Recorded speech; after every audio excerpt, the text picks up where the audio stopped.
Well, good evening. I want to talk a little bit more about um, that those candid remarks I made a couple weeks ago, like January 9th. But first, just let me pick up a couple pictures that I missed showing you the last time. I was filming the ice on the Potomac River, and that was a picture I forgot to show you. A still from and that was uh,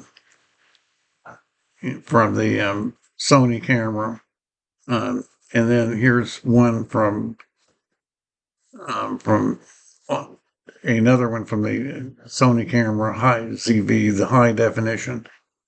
So, and a friend of mine said, "Could you take a picture of yourself walking on the ice?" And I said, "Well, I don't know if they allow drones there, but I don't think I would take the chance." Um, but and I'll just show you where the map that's right. Here. So the parking lot was right here. And the parking lot was in Virginia, and this is the District of Columbia. Right once you're in the river, it's the District of Columbia. And Georgetown's over here, and I-66 is there. But I wanted to talk a little bit about um,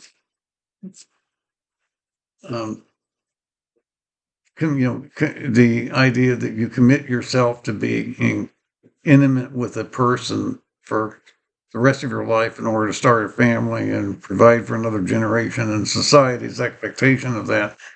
Um, and this is, the importance of that started coming clearer to me probably when I was a senior in high school. Remember the musical Some South Pacific, and there's a song Some Enchanted Evening, and I can't play it here because of copyright probably, but remember it says who can explain it and all of this, and the idea of falling in love with the idea of a relationship, and that was always then in the heterosexual world. You don't, it just is supposed to happen and it's supposed to explain. Well, it really hadn't happened to me. um,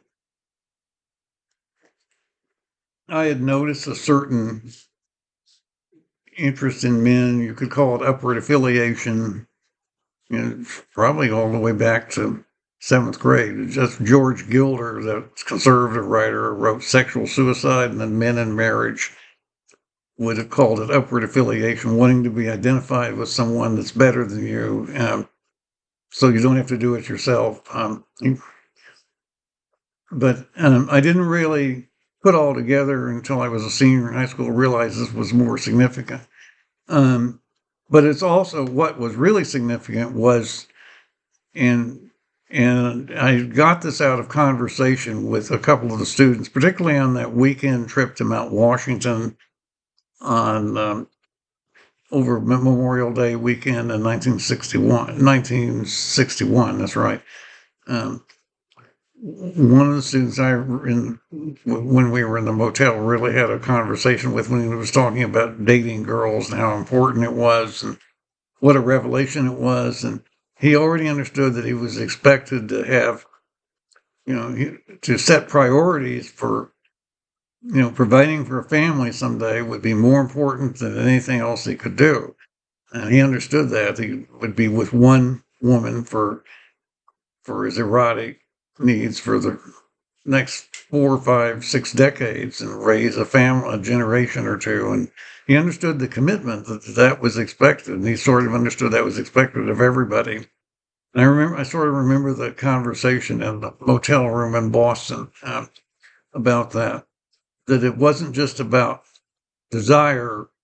But you had to have the desire before you went to the next step to realize that then the desire meant you had to set priorities, and you weren't going to set them right away because you had to get you finish your education, you had to get your skills, you had to get your college degree, and get your skills and start working or start graduate school or get really good at something for you to support a family. And of course, that's kind of the rub. That's gotten harder and harder to do, particularly recently, for people to be able to afford having a family, and the birth rate issue, the whole economic thing that's kind of gotten kind of out of control.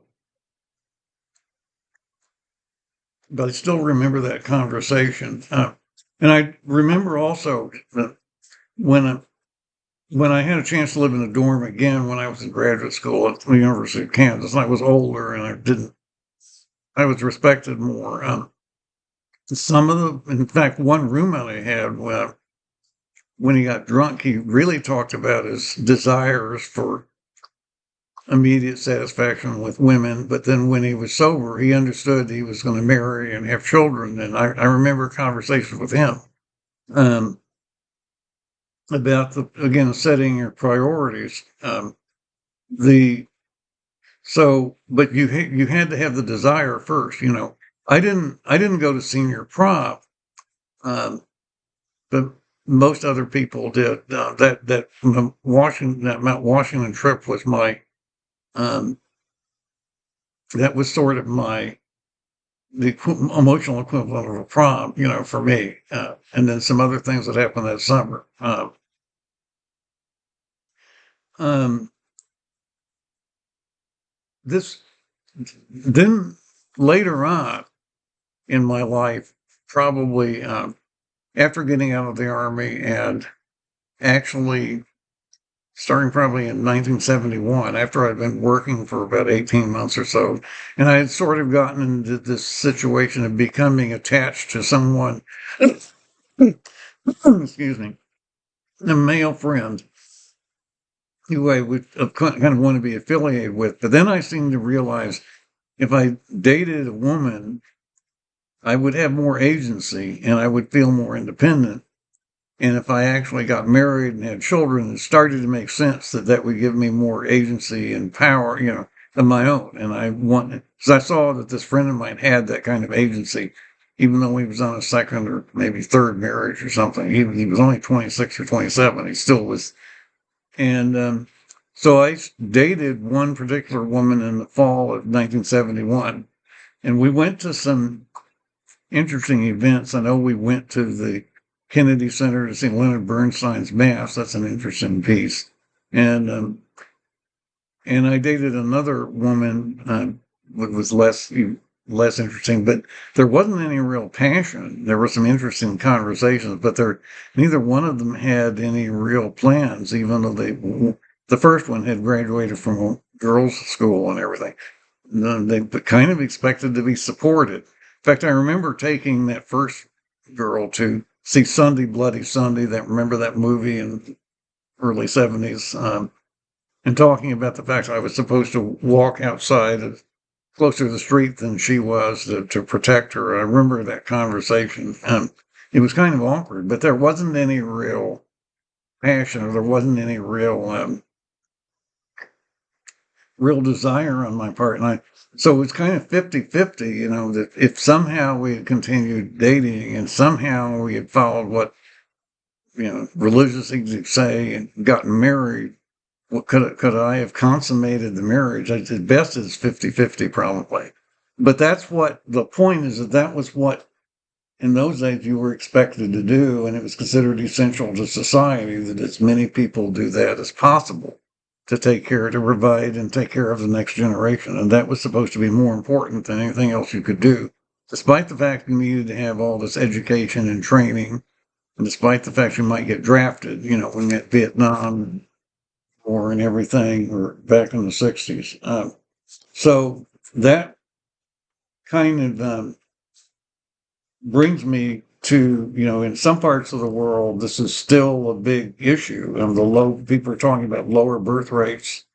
Now, maybe the planet would settle down with a population that maybe it would be better if it was smaller than it is now. I don't know, but the low birth rates are adding the immigration problem in some countries, and we're also having many more people to support who are retired, like me with Social Security. Many fewer workers are supporting many more people that are retired, and that kind of problem. And yet it's very difficult for particularly young men to be able to support women the way they were supposed to. Or now, of course, they can divide the support, but then you've got the child care, and you have to hire the child care, which is usually labor, which might not have been here legally. And that's a big problem right now with Trump.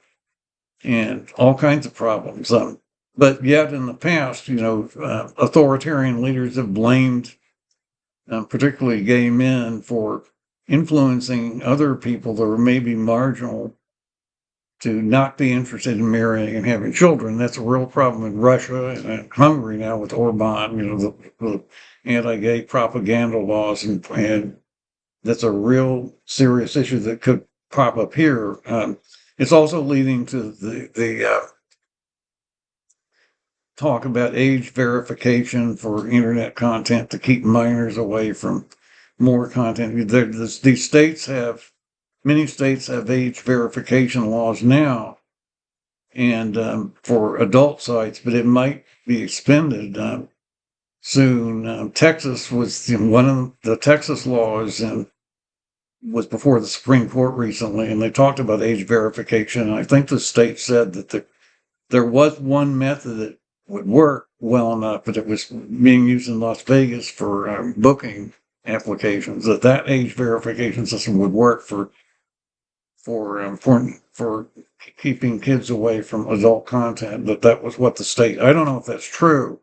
The Electronic Frontier Foundation has been lobbying very heavily against it. It's just been lobbying against the Kids Online Safety Act and so forth, which would probably involve age verification in some ways or another. But there's just one other thing about this that kind of strikes me that really is disturbing. If you go back into the 1980s, the gay community, the male gay community was in dire straits because of the AIDS epidemic.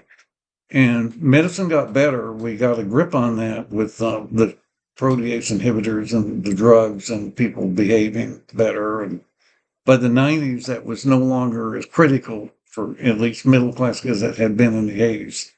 And the 90s, from the 90s through, and then in the middle of late 90s, the internet came along, and you went from having sort of a double life where you were sort of past and you were sort of active, like anyone else that worked during the day didn't talk about your life very much, maybe, to having a separate life. And now with the internet, that isn't really possible. And so people started posting more and more things about their lives. First, search engines were finding everything, and minors could find these things even before we had modern social media. But after 2008 or 2009 or so, after we came out of that crisis and the tech companies started coming up with modern social media sites, Facebook and Twitter, and then many of the other ones, with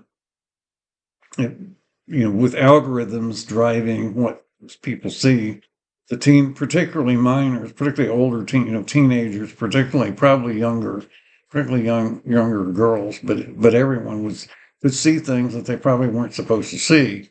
And I think that this might have had an effect on why, starting in the early 2010s,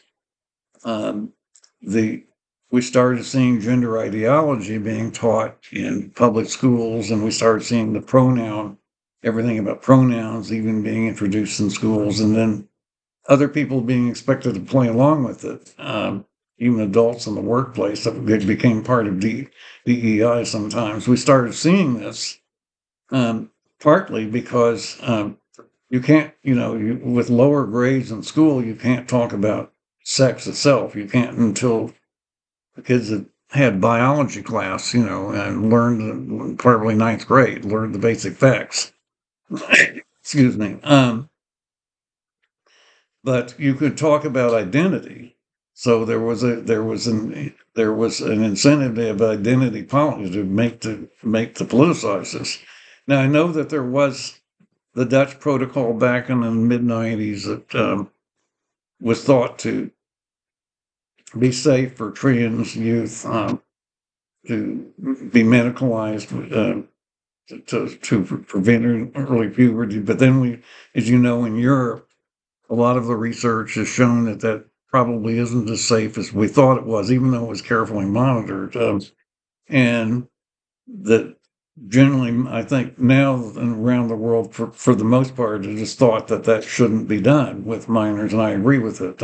People should grow up to be strong in the gender they were born, the sex they were, the biological sex they were born with, whenever possible, and not be medicalized until absolutely necessary. This is not a good idea. There's better. I don't think states should really be banning it the way they are, but I think they should be regulating the medical community better than they are, perhaps. And the FDA is involved in everything, but this really should not be done. And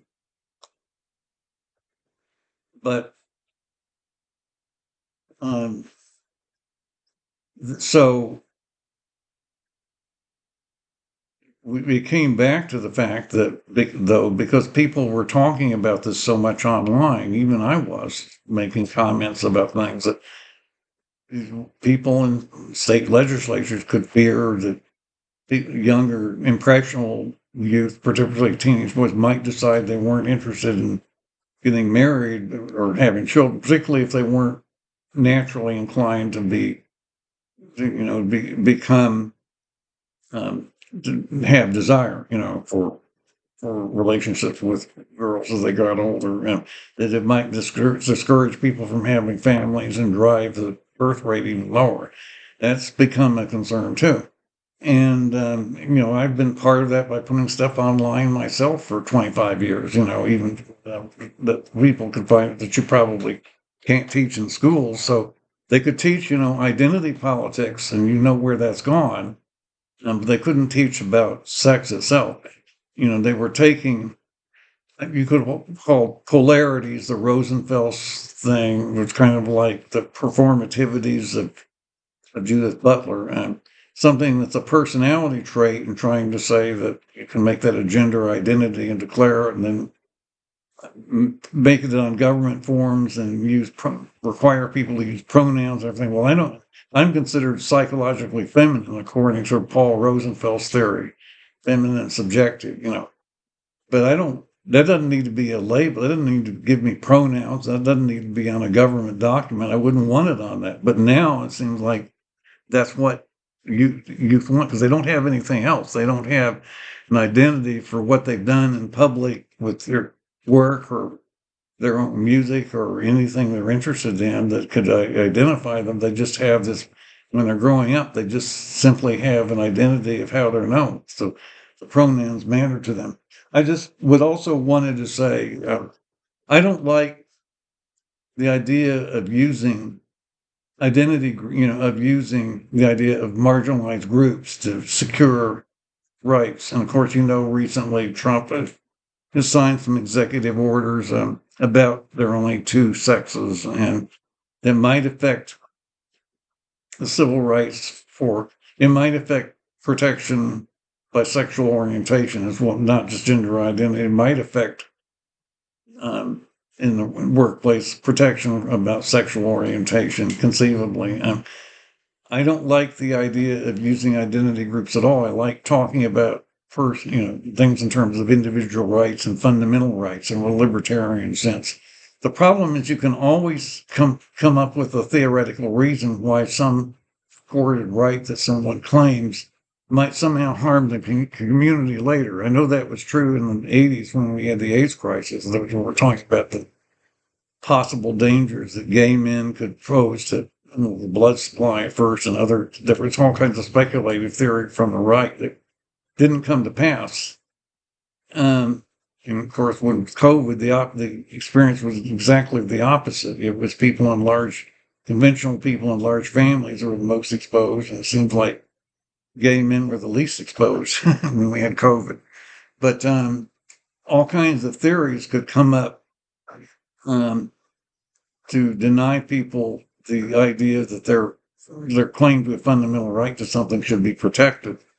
And so that's why you go back to putting people into marginalized groups, which I don't like to do, but I've sometimes supported identity.